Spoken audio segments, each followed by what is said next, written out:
Well, good afternoon, everyone, and thank you all for joining us for our second talk of the day at the PCGamesN Theatre. And as you can see, we're very excited and delighted to welcome some of the nominees from this evening's BAFTA Games Awards to chat with us today.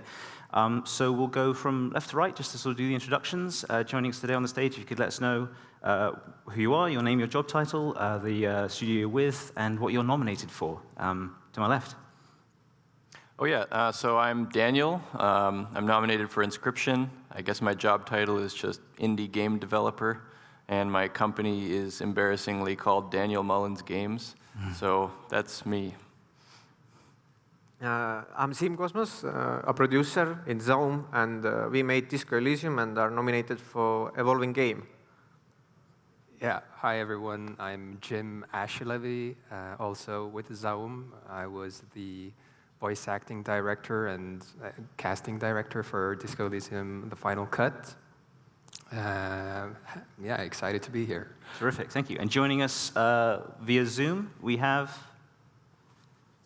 Hello, my name is Oliver. I'm from Hazelight, who recently made It Takes Two, and I am a senior designer there. As for what we are nominated in, I actually lost the list, but I know design, game of the year, and I think audio, but yeah. Awesome. Thanks very much, everyone, and thank you for joining us.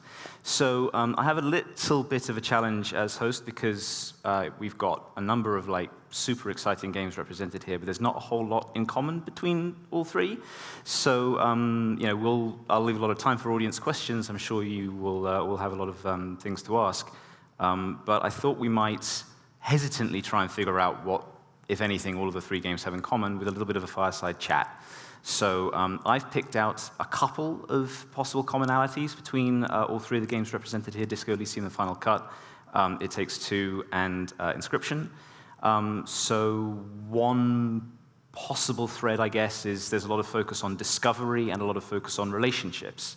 Whether that's in Disco Elysium, we're sort of rediscovering our identity after a obliviative hangover and defined by our relationships with different aspects of our psyche, or with Kim, the colleague, or with it's Dora, isn't it, the woman who our former fiancée. It Takes Two, obviously, is all about the strained and pressured relationship between a couple, and all about sort of discovering, how to sort of bring them back together, and the going through their daughter's psyche. And then in Inscryption, of course, very deliberately we're discovering the sort of realities of our situation and defined by our relationships with the dealer. So I just wondered if anyone would like to sort of kick us off by talking about how your game approaches these things, how deliberate it was to focus on these sorts of things, or do they flow naturally from the premise? So I think regarding Disco Elysium, we tried to tackle this trope of creating your character without actually going to a very deep, detailed character selection screen, except the skills, that you discover who you are by what you do in the game and how you interact with the people, because the part of you that was the actor before the game, you don't actually know what they did, So in a way, it's a game about discovery and who we are in relation to the world constantly, which I think is a common thread in the other games also, discovering ourselves as we do. Yeah, absolutely. I mean, it's in a sense, it's a prosaic observation, perhaps, like so many games are about. All art really, I guess, is about relationships to a degree, but I do think there's a focus in these projects that perhaps is, you see a little bit less of this, in other projects or at the AAA side of the industry. Daniel, do you want to speak a little bit about, the way it sort of manifests in your game? Like, there's a relationship with the dealer, there's a relationship with the talking cards, and so much of, our expectations are subverted during all of that. Yeah, I guess relationships between characters is certainly not a huge focus in Inscryption. There's not very detailed relationships between really any of the characters other than between you and them. And then, for that matter, I guess there is sort of this strange mix of an adversarial relationship, but also a sort of friendly relationship with some of the characters. Like, I think there's a love-hate relationship cultivated between the player and the character in part 1 of the game, and also maybe more of a hate-hate relationship with the character in the third part of the game. But it's really all between the player and the characters of the game, and not so much between them. Yeah, for sure. Okay. And Oliver, obviously, like, this is central to It Takes Two, and the sort of player and with the other character that they're working with. And we were talking before the show about how you guys took a huge bet on making co-op play pivotal, and having another player with you to explore the game with, making that pivotal and central to the premise. And I think this type of game hasn't really, like of course there was a way out, but this like co-op only game where so many games today are like, if they're co-op, they're very much like drop-in co-op. You can usually play them single player, 2 players, or like 5 players. It was very, I mean, if you look at it from a like marketing perspective, many were like, well, this is, you don't know business, like you're excluding like 90% of people, and that's definitely a thing that we had to do with purpose. And I think something you mentioned there when you talked about Inscryption, which is cultivating relationships. I think that's a very interesting point that I think all of these games have in common in different ways. But in It Takes Two, you have this, like, you both have the characters on screen, but also you and the player, you're playing together and kind of building a relationship, tools between each other. And I think it's very interesting to build those. I don't think a lot of games do that. Like in Disco Elysium, for example, you're definitely building a relationship with your own character. Like, who am I? Why am I? And you start making choices, and that affects yourself. It's very interesting. Yeah, and particularly with the way that the sort of aspects of the player's psyche come and sort of comment on everything. And I guess there's an element of, I mean, there's an intentionality, I suppose, that you have to carry into it all. That, like, I had, for my first playthrough of Disco Elysium, what I thought of as being a very clear identity. I wanted to play, like, role play, sort of quick-witted rhetorician, and put all my points into the top skill tree, where you talk about whether there's a lot of sort of aspects of empathy in the character there, and like you respond to the voices throughout the playthrough as you do. But then when you want to take a different approach, you have to do that with a lot of intention. Yeah, I mean, I don't know if that leads us on to anything in particular. There was another sort of commonality that I wanted to talk about a little bit, which is sort of a dark aesthetic between all of the three games. And then finally, like, subversion of genre expectations. And obviously, Inscryption does that very, very deliberately.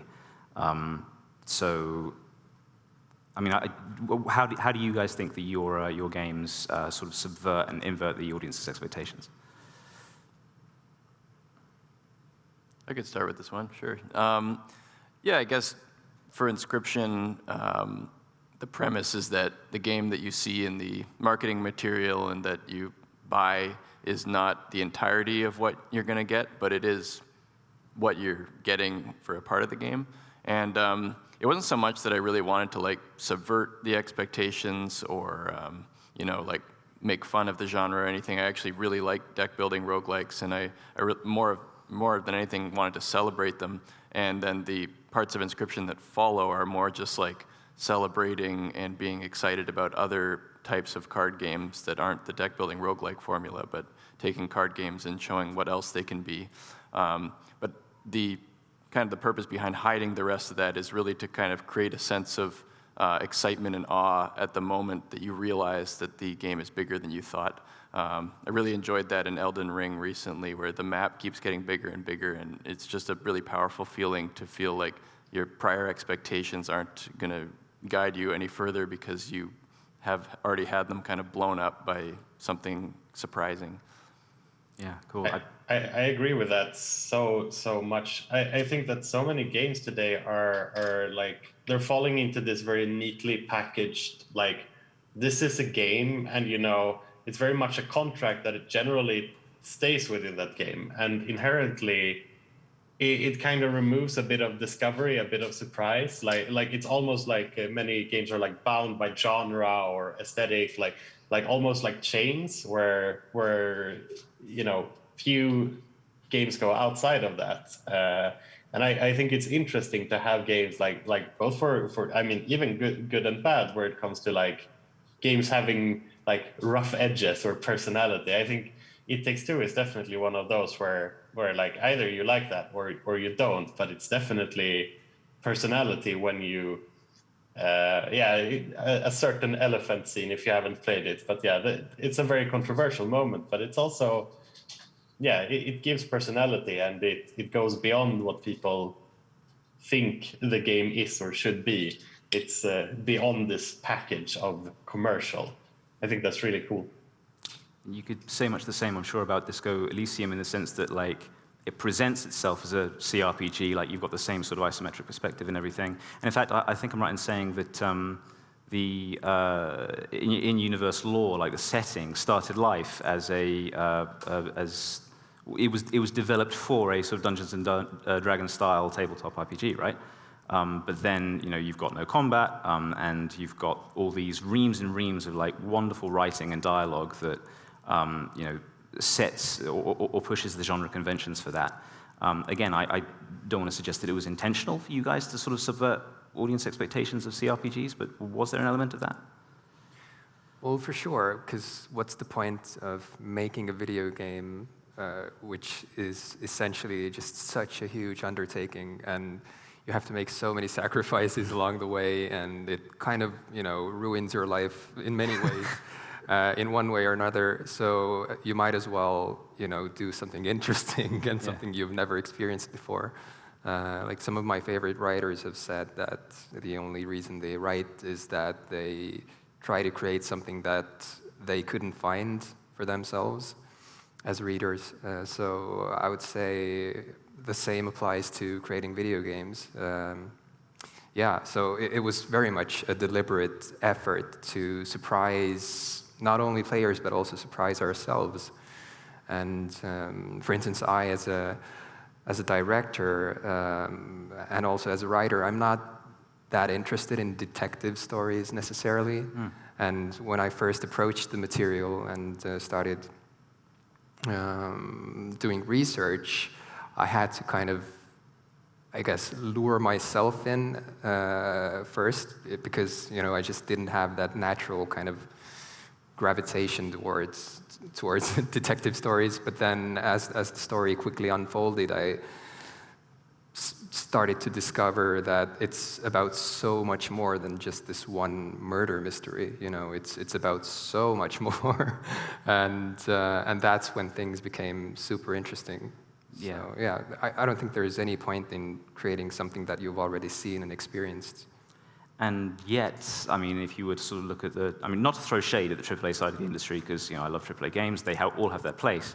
But, you know, as Oliver was saying, like, there's a lot of, you know, genre conventions that are sort of do feel like quite sort of strict guide rails. Like, does this kind of innovation, can it only come from indie? Is there, you know, the realities of commercial risk? They must have been a factor in all your cases, and yet you still, you know, made a great game and got BAFTA nominations and did very well. So. Well, I think limitations always inspire people to come up with smart ways to kind of work around various obstacles that wouldn't be there necessarily if they had the funding that they actually require, you know? So, you know, the people have kind of celebrated Disco Elysium in part because of its lack of traditional combat. But actually, that was sort of like a happy accident, I guess, would be a fair thing to say, because we simply didn't have the resources to do proper combat in the game. So we really had to double down writing just world-class, you know, prose, basically, that would make people feel like it's a gratifying and you know, exciting experience even without combat. You know, so I think limitations always actually, you know, you need limitations to push boundaries. Otherwise, if you have nothing to push up against, you know, there's no innovation. Yeah, I think that's a common thread, I think, across a lot of creative projects. So what was that like, Oliver, when sort of pitching It Takes Two or working on It Takes Two? Because, like as you say, it's such a bet to have this unconventional arrangement where you're required co-op. What were the sort of conversations like there? Who did you have to convince? I mean, I think with any new endeavor where you can't just point to a box and say it's this, but slightly different. I think there's always like an air of both like exploration and uncertainty, where you're like, you can't just see what the game's gonna be, because like previously I worked at DICE and they make fantastic games, but it was very easy to visualize, what's the next Battlefield gonna be like, and here it's very much like, what is this game gonna be like? We made A Way Out before, a very cinematic co-op game, and like one day we were playing Mario and we were like, why are platform games only in this small box? And a critique we had gotten from A Way Out was that it was very, it kind of removed gameplay for like story essentially, and for the co-op. It was a lot of button presses. We were like, oh, can we go the opposite route? Just like see where that takes us. What is the most gameplay heavy game? And we're like, okay, Mario. Can we make like a narrative co-op Mario? And that pitch, like, I mean, it may sound fun to work on, but if you talk to like anybody within the publishing business, they're gonna raise their eyebrows and like, where like maybe you have two genres that can cross over when you try to pitch this stuff, but we're like crossing boundaries of all kinds of things. So like we had an enormous trust from EA, which we worked on as EA Originals. So they essentially give us free rein to do whatever we want. But I mean, we did not fit into any of their predictions, or they were like, how is this gonna sell? Looking at a spreadsheet and like, we can't predict how it's gonna sell. And I mean, that's the way it felt for us as well. Like, I mean, either people are gonna really like it, or like nobody's ever gonna see it, because like, who's gonna find this game? So, but it's very fun to work on these games where you're treading into like new water. I think that's I think that's something that really inspires me, and I mean, it's also a little bit scary, but yeah, and I think all games here definitely do that. They tread in a bit to the unknown, and I think that's very fun. So it's all about the having a strong concept and pitching it. I mean, on that, Daniel, like how? I mean, this is something else we could talk about as well. Like so many of the big, whether it's EA Originals or Private Division, there's a preponderance now of AAA studios seeing the value in the indie scene and being willing to make these bets, which is great for everybody, obviously. But Devolver have been doing this for a very long time, made their name on it.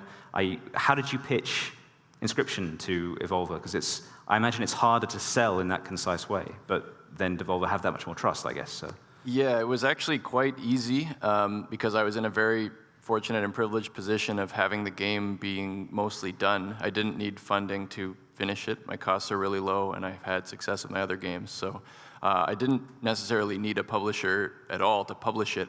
I wanted to get onto consoles, and I wanted to see if like having the brand power of like a really great publisher like Devolver would kind of take me to the next level, and I think it did.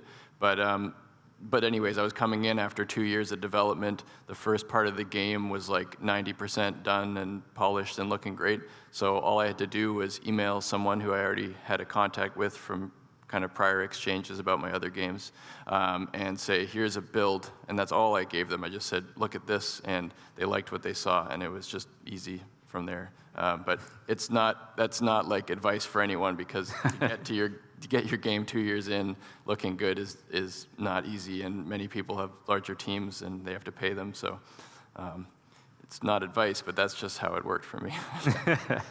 Okay, cool. I mean, we'll talk about the BAFTAs and sort of current events in the games industry, I guess, right now after the pandemic and everything in just a sec. But on the note of advice, like,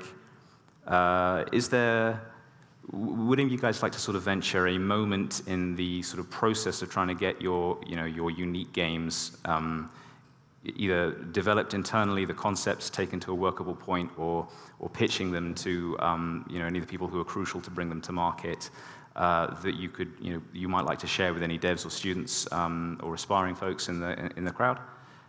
Any sort of single moment that in that process that was really transformative for you guys? I think that due to us going through many leaps and bounds to actually have the final cut recorded during the times of the pandemic, meant that we had to take a lot of safety precautions. And I actually remember writing to one of our actors that I saw like every late night on the news that, okay, from Belgium, if you come on Saturday, you will have to be in quarantine, So I wrote him like very late Thursday night, like, hey, can you just in case come tomorrow, like if that's okay for you, and kind of all this like that. Don't hesitate to act like right away if needed, and always it's like when doing something, you got a plan, you get to some sort of result, and then you replan, because like no plan survives contact with reality, and like to be kind to yourself in doing these big projects. Okay. Cool. So we'll move on to the BAFTAs then. I mean, obviously, congratulations to all of you on your nominations, and very best of luck at the show later tonight. Reflecting on your fellow nominees, on one another and everyone else who's nominated today, do you have any favorites? Not that I want to sort of ask you to pick favorites, although that's literally what I just did. What do you think about design? What do you think about the nominations and what they indicate for design trends in game development, and what do they say about the industry's health after the pandemic? If indeed we are after the pandemic. There's lots of people who were missing from the schedule today because they've got COVID. So, yeah, in the current scenario, how are we all doing? Seems pretty good to me. I mean, I think I'm among some pretty impressive developers here. And yeah, I'm honored to be one of them. Yeah, I think the games nominated this year are quite good, especially considering I'm sure many people were slowed down or stalled by the pandemic. So the fact that these games came out, they must have been being in development during it. So I think it's impressive, all things considered. Sure. Has the pandemic affected, how's the pandemic affected all of you guys? And have you settled into a new rhythm now in the way that your studios are working? Yeah, I think so. For like almost half of It Takes Two, because we made It Takes Two during like 3 years. I think 1.5 of that was pandemic. So that's like 50% work from home. We're transitioning to like hybrid now, but it's very interesting that a thing that felt so far away, so distance, could be like my everyday life now, like being at home constantly.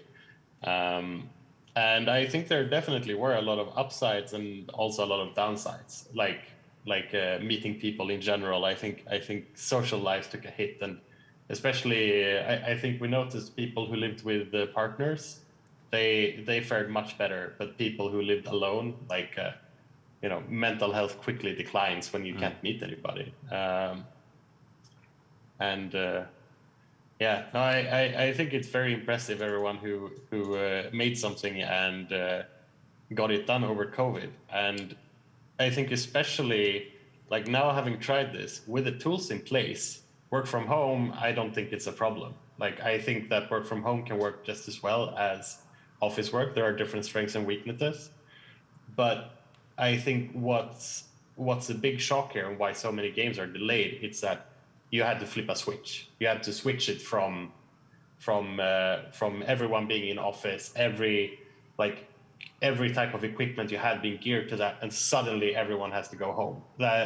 I think that's why it's been hard for so many to just, especially the bigger companies with all their infrastructure, like that is like 200 computers needing to be delivered. How do you transfer data efficiently? And it's like it's crazy. I still think it's super viable. It's just that having to from one day, just like how do we work from another place? It's insane that everyone who's been able to pull it off.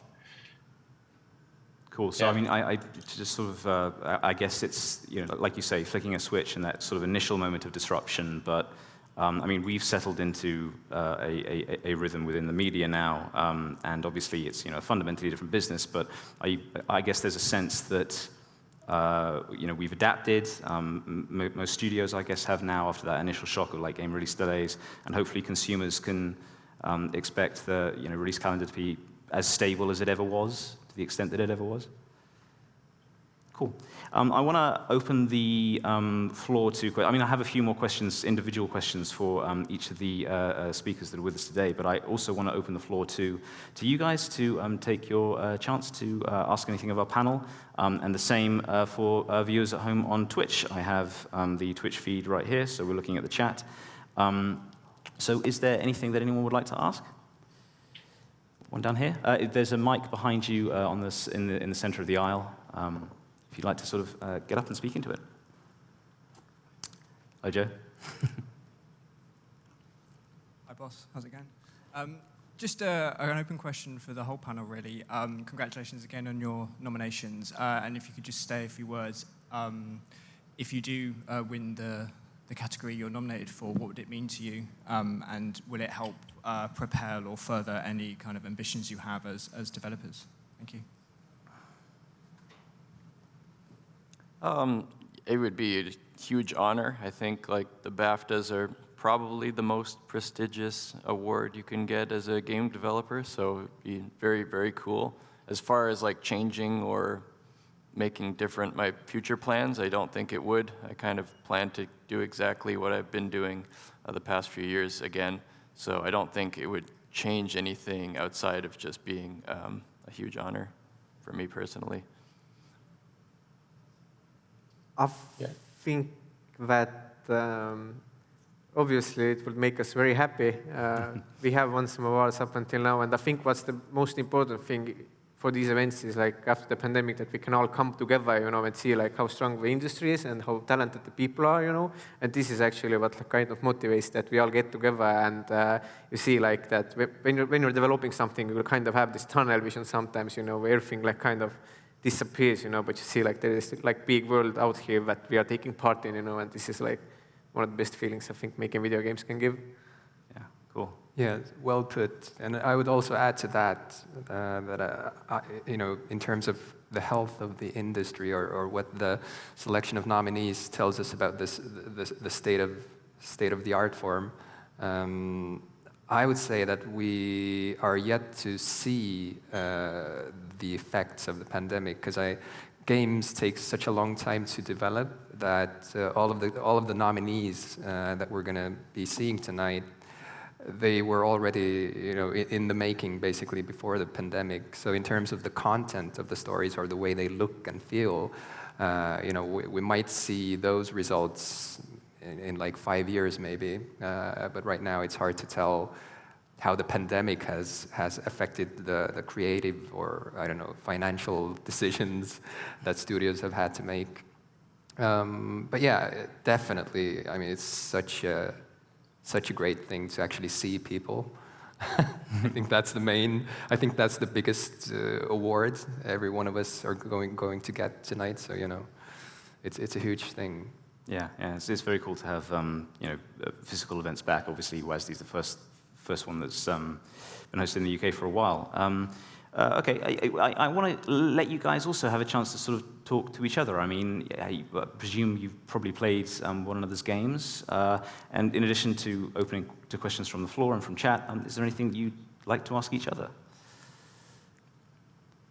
What do I do if my wife is not a gamer at all? And let's say I tried to play It Takes Two with her, but she gave up after she was unable to jump onto a platform. Like after 10 tries, she was like, I'm never going to play this again. Like, what's your advice? What should I do? Should I get a new friend to get a new play wife with? It's a good question. I think that was something we were struggling with as well, that we want the game to be, we wanted it to be very friendly for casual gamers or even like new gamers, but also still fun for people who played lots of games. And I think we struck that balance fairly well. I think there's more we could have done, but there are like, there is a wall for some people, especially like if you can't move the camera stick, I think It Takes Two becomes really hard. So either it's gaming boot camp for your wife, or I would say play with somebody else. But yeah, I wish everybody could enjoy it. But I mean, yeah, you could lock her in a room with Mario for a few days, and then maybe It Takes Two will be fine. I don't think that would, make my marriage any better if I locked her in a room with a console. Then you'll need consoling, which It Takes Two also deals with. So. Good stuff. All right, great. I have a couple more questions, but yes, again, to the mic, please.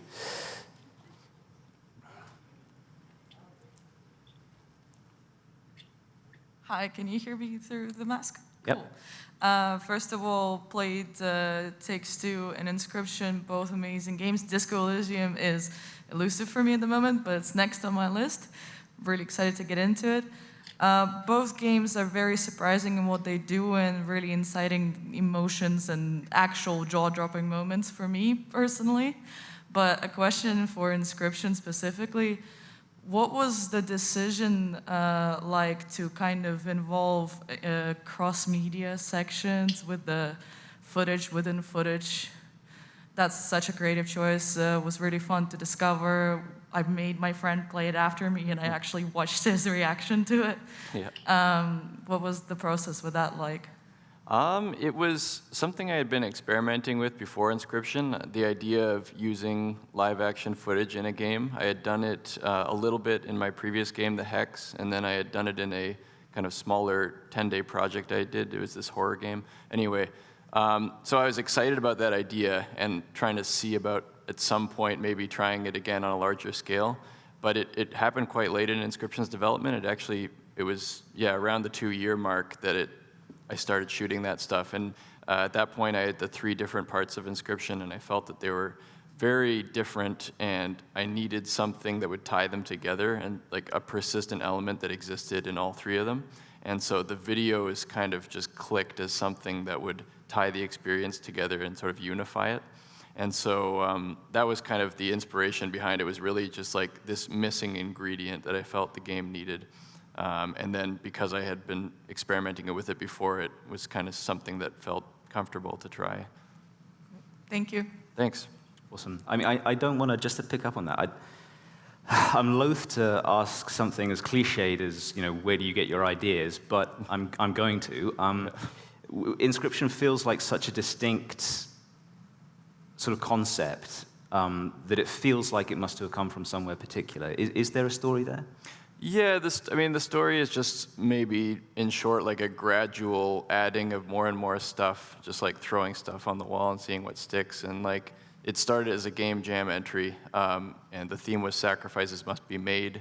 And so it was this like very simple card game. The googly-eyed opponent was there, the dark cabin was there, the basic mechanics of sacrificing squirrels was there, and you would also sacrifice like body parts in that.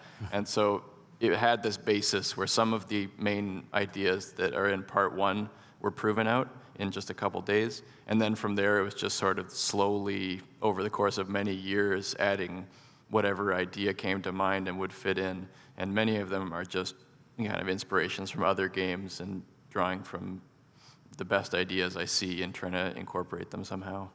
Very cool. Yeah, I mean, we hear, I mean, again, for any aspiring devs in the audience, like the number of stories I've heard from, really cool games that, got their ideas or workshopped them in a game jam setting is legion. You'd recommend that, presumably? Definitely, yeah. And maybe even more so than coming up with ideas, just getting a feeling for the process of finishing something, which is something that many game developers suffer from, is starting something and not being able to finish or not having the motivation to, but having this short time frame forces you to finish it. And you can start to make bigger and bigger things from there once you've seen something all the way through. Very cool. Yes, oh wow, lots good. You first, please. I think we should have time to get to all of these, hopefully. This is for the Disco Elysium team. I was wondering, what made you come to the decision to have a single voice for all the internal monologues? And when you were giving direction for that, did you try and separate the direction for the different voices, or did you keep it fairly consistent for a single voice, I guess? Okay, starting from the second half of the question, yes, the actor did have a kind of custom-made approach to each and every aspect of Harry's psyche. But that being said, there also needed to be a kind of consistency that would make it all, flow seamlessly, so that it wouldn't be sort of like, so that the voices or the different styles of acting wouldn't start to overwhelm you or kind of like overshadow or distract you, I guess. And the decision to use just one voice, well, we just found a voice that we couldn't get enough of. Lenville Brown's voice, the moment we heard his voice, it was clear that he needs to be the voice of Disco Elysium, and there was no way around it. It would have been crazy to start finding other actors that would be kind of like on par with what Lenville was bringing to the table. I don't know. I mean, maybe it would have been possible, but it would have forced us to go on a casting assignment that would have taken like 5 years, I guess. Lenville, I don't know, somehow, like, the moment you hear his voice, you just want to stay there and keep listening to him. Yeah, and somehow, since Harry, at the end of the day, he's just one person, it just made sense for that one person to have one main voice in his head, even though that voice represents different aspects of his personality, or at times even like different personalities, like separate entities almost. Yeah, I don't know if that answered your question, but absolutely. It was Lenville's fault. He was just too damn talented to leave us any room for other options. Awesome. Thank you very much. I saw 2 more questions, I think. Yes, sir, you in the front. I think we should have time to, we'll get to you as well, and that'll probably take us to time. Hello, hello. This is also a question for the Disco Elysium team. I wanted to ask, I'm conscious that I've watched interviews, listened to podcasts, and even here you've referenced how the team seems very multidisciplinary. You're artists in multiple ways.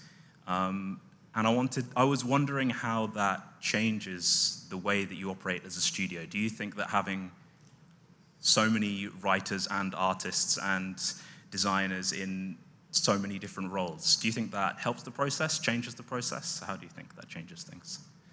I think that in the beginning it is extremely difficult, because to like get us all marching the same step, as in like the artist is creating a painting, the writer is creating a novel, and we want to put them together, but in the end we are creating a video game, So in a way we have to make adjustments to how we work, but like previous experience and like experience as an artist like really brings a lot to the table in like how other disciplines can think about things like,